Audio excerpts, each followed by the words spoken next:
Hi, everyone. I wanted to make a quick screencast about John Marshall because he's very, very important.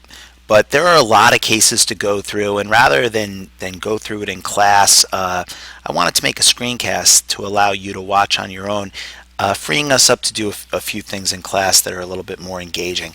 This is simply just the facts. So let's talk about John Marshall. And for me, the best way to remember John Marshall is to remember his nickname. If you remember his nickname and understand the origins of his nickname, you'll have a hard time forgetting John Marshall. So that's going to be a big goal of mine for this screencast, and it might even get a little redundant towards the end, but I don't think you're ever going to forget that John Marshall is called the Ghost.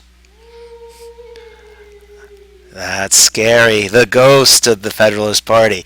And why he's called the ghost of the Federalist Party is because of his role in keeping the Federalist Party's position at the forefront of American government, even when the Federalist Party no longer was alive, was no longer around. John Marshall is still walking the halls of the Supreme Court, issuing Federalist decision after Federalist decision.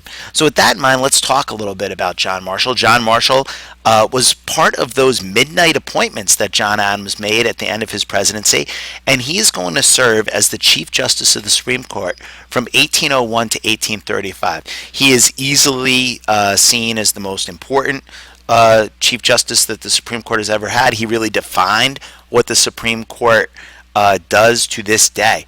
So where does this ghost thing come from? So John Marshall was a Federalist, as was John Adams, who appointed him.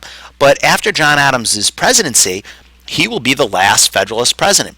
And the Federalists will kick around for a while, but after the War of 1812, the Federalists will lose favor and will dissolve as a political party. There are no Federalists running for office, for the presidency anyway, after the War of 1812.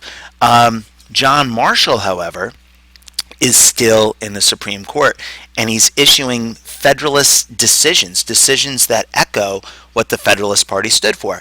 So what did the Federalist Party stand for? They stood for a strong federal government. I want you to think about Alexander Hamilton right now. They were pro-business. Again, think about the National Bank, the use of the Elastic Clause, a strong federal government. Things like the Whiskey Rebellion might come to mind. John Marshall is going to issue decision after decision that strengthens the federal government, and he's going to do it as the Federalist Party is no longer around. So it's a great nickname. Now, how does John Marshall get away with this? You know, if the government is controlled by Democratic Republicans and Jeffersonians, how does John Marshall get away with issuing all of these decisions? And it's because the Supreme Court judges serve for life. And the reason that they serve for life is to insulate them from public opinion. So they can issue their decisions not based on any concerns about getting reelected or winning office. They can base it solely on the Constitution. And this idea of insulating them from public opinion is very, very important today. And we can understand why that's so important in terms of freeing them up to make the decisions that they believe are right. It also means that Supreme Court judges can be incredibly influential, as is John Marshall. So let's go through some of these cases. Oh, you never know. You never know when the ghost of the Federalist Party is going to jump up and scare us in the middle of this presentation. So watch out. He might come again, the ghost of the Federalist Party. Easily his most famous case and one of the most important cases in American history is Marbury versus Madison. Marbury versus Madison is a fairly complicated case. I have a whole screencast on it that you should watch. But in short, Marbury was also part of these midnight appointments, but something happened with his appointment and it was never delivered, and he sues. And he sued demanding that the Supreme Court force the president, who was Jefferson at the time, to give him his judgeship. The Supreme Court under John Marshall used this case as an opportunity to establish the idea of judicial review. So what John Marshall said was that the law, the Judiciary Act of 1789, the law that gave the Supreme Court the power to interfere or force the president, something called writ of mandamus, issuing a writ of mandamus, that forcing the president to give Marbury his job, that law was not constitutional because that's not the power of the Supreme Court. The Supreme Court's power is to interpret the Constitution, and John Marshall was interpreting the Constitution to mean that means that the Supreme Court can declare laws unconstitutional. We call this principle judicial review. It is essentially the principle that gives the Supreme Court the power that it has today. Because of the genius way that John Marshall issued this decision, the president, Jefferson, his arch rival, by the way, couldn't really contest it because Jefferson had won the case. Marbury never got the job, which is what Jefferson wanted, but Marbury's loss is Marshall's gain because the Supreme Court is going to assume a tremendous amount of power. This is the Supreme Court case that gives the Supreme Court the power that we think of it having today. And it also cleared up this whole idea of who exactly has the power to declare laws unconstitutional. Jefferson, earlier in the Virginia and Kentucky resolutions, has articulated that it was the states that had the power to do this. Marshall not only does this decision when Jefferson's president, he really issued a decision that was the exact opposite of what Jefferson had earlier articulated. It's not the states that has the power to declare laws unconstitutional, it's the Supreme Court. And Marshall established that in this incredibly famous case. Having said that, the next cases I'm going to go by a little quicker, but I hope nobody pops up and scares us now. Whoa! Oh my God. I'm never quite ready for scary John Marshall to appear. Yes, the ghost of the Federalist Party. So let's move on. Some of these other court cases are a little bit more heady and a little less dramatic, but let's go through them a little bit. Fletcher versus Peck. They all have a place. So Fletcher versus Peck involved a guy in Georgia who had bought some land, and later there was a lot of controversy over this land sale. A lot of people thought it was corrupt. But later, the new Georgia legislator said, we need to void this sale. John Marshall, who as a Federalist is a strong supporter of business, John Marshall is going to side with the sanctity of contracts. This is a decision that John Marshall is going to strengthen time and time again.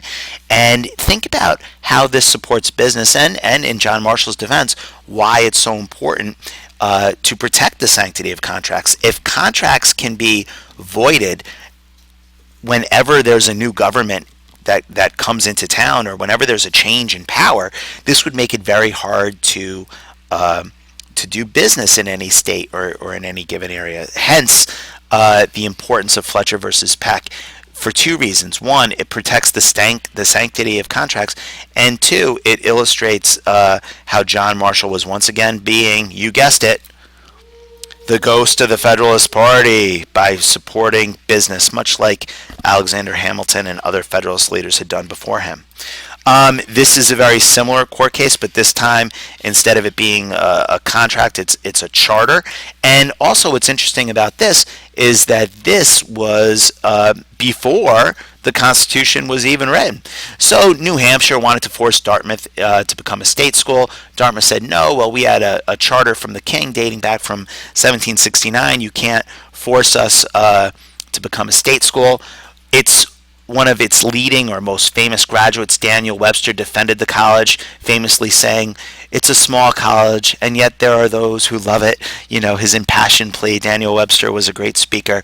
And in the end, once again, the Supreme Court is going to protect the sanctity of the college. So for those of you who are hoping to get maybe a state tuition by going to Dartmouth, no such luck. Dartmouth retained its private school status, and John Marshall retained his ghost of the Federalist Party status. Are you picking up on the theme here? All right, moving forward. McCulloch versus Maryland. Well, that pesky National Bank won't go away. The question here was, can states tax a federal institution? So although the national bank is a national bank, it has to sit somewhere. It has to be somewhere. And in this case, there was a branch of the national bank in Maryland, and the state of Maryland attempted to tax it. John Marshall said that the power to tax is the power to destroy, and really developed this idea of federal supremacy. When push comes to shove, if a state had the power to tax a federal institution, let's just say a state could tax the federal institution $1. Well, theoretically, it could tax it $1,000,000, $1,000,000,000, a good $1,000,000,000. I don't even know if that's a real number, but you get the idea. They could tax it out of existence. So the power to tax is the power to destroy. And if you have to choose, John Marshall, as the ghost of the Federalist Party, would choose the federal government every time. And you guessed it. Just a few more here because I want to keep this under 15 minutes. Cohen's versus Virginia. Now, this is a very, in my opinion, of all these, this is the least interesting of the cases. But this was essentially the idea: can the Supreme Court review a state court ruling? And all these cases have specifics that I'm going to just keep very, very brief. But the idea was these Cohen brothers were arrested for selling lottery tickets in Virginia, and the lottery was approved by the Congress for D.C., but not Virginia, and they were found guilty by Virginia, and they decided to take it to the Supreme Court. Now, the Supreme Court is going to agree with the state court's ruling, but that's not what's really important here. What's important is that the Supreme Court illustrated that they have the right and the power to review state court rulings. So frankly, if I'm being honest, of all the cases, this one is the least interesting to me. But in many ways, this is a very important case because it again establishes this idea of federal supremacy. And why would John Marshall establish this idea of federal supremacy? You guessed it, because he is the ghost of the Federalist Party. And the Federalist Party believed in a strong federal government, and they believed in protecting business and industry. So moving on, Gibbons versus Ogden. Gibbons versus Ogden. Can the federal government regulate interstate trade? Well, where we live right near the Hudson River, right on the border of New Jersey and New York. So we certainly understand how geographically close these two states are. And this was about a steamboat company, and Gibbons believed that he had a monopoly from New York to run a steamboat along the Hudson River. Now, you guys know that the Hudson River is connecting New Jersey and New York. Ogden started to run one from New Jersey to New York, and Gibbons sued. The federal government said that John Marshall said that only the federal government can regulate interstate trade. So, all right, maybe New York, if it's an intra-state trade issue, if it's happening solely within New York State, then New York State can regulate it. But that's not the case, because this is trade between New Jersey and New York.